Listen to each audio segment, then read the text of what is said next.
بات پہنچی پھر ڈاکٹر اسرار احمد صاحب تک، اور ان سے میری ملاقات پھر خاص اسی غرض سے کراچی میں ہوئی تھی. اور پھر 1988 میں جو ہے نا وہ آ گیا تھا لاہور. ڈاکٹر صاحب کا ادارہ قرآن کالج جو انہوں نے قائم کیا تھا، اس کا دوسرا بیچ تھا جس میں نے داخلہ لیا تھا. پہلا بیچ جو وہ سینئر بیچ تھا وہ بھی پہلا تھا، دوسرے بیچ میں تھا.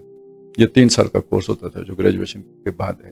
91 میں وہاں سے فارغ ہو کے تحریکی زندگی کا آغاز مطلب باقاعدہ شروع. یہاں سے آ کے نا پنجاب یونیورسٹی سے پھر گریجویشن کی ان سبجیکٹس میں جو قرآن کالج میں پڑھے تھے. اس میں عربی تھی، فارسی تھی، فلسفہ تھا. جو ہمارا ایک عام ذہن ہوتا ہے کہ بھائی جو بھی ایک مذہبی آدمی ہوگا اسے اسلامیات اچھی لگے گی. وہ انٹرویو جو ہوا نا، تو جب ڈاکٹر صاحب نے پوچھا کہ آپ کے سبجیکٹ کون سے تھے BA میں، تو میں نے کہا جی وہ اسلامیات تھی.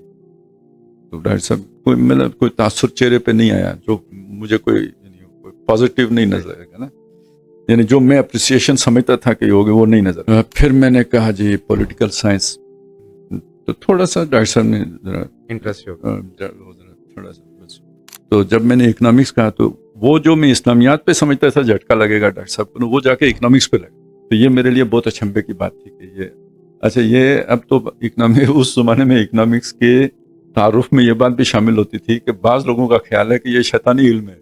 ٹھیک ہے، تو میں نے سمجھا اکنامکس میں نے بتایا تو ڈاکٹر صاحب پہلے درجے میں ہی سمجھیں گے کہ یہ شیطانی علم پڑھتا رہا ہے. تو میں نے وہ چھپا کے رکھا، مجبوراً آخر میں کہا تو وہ ڈاکٹر صاحب کو بہت خیر یہ باتیں بعد میں سمجھ آئیں کہ وہ کیا وجہ تھی.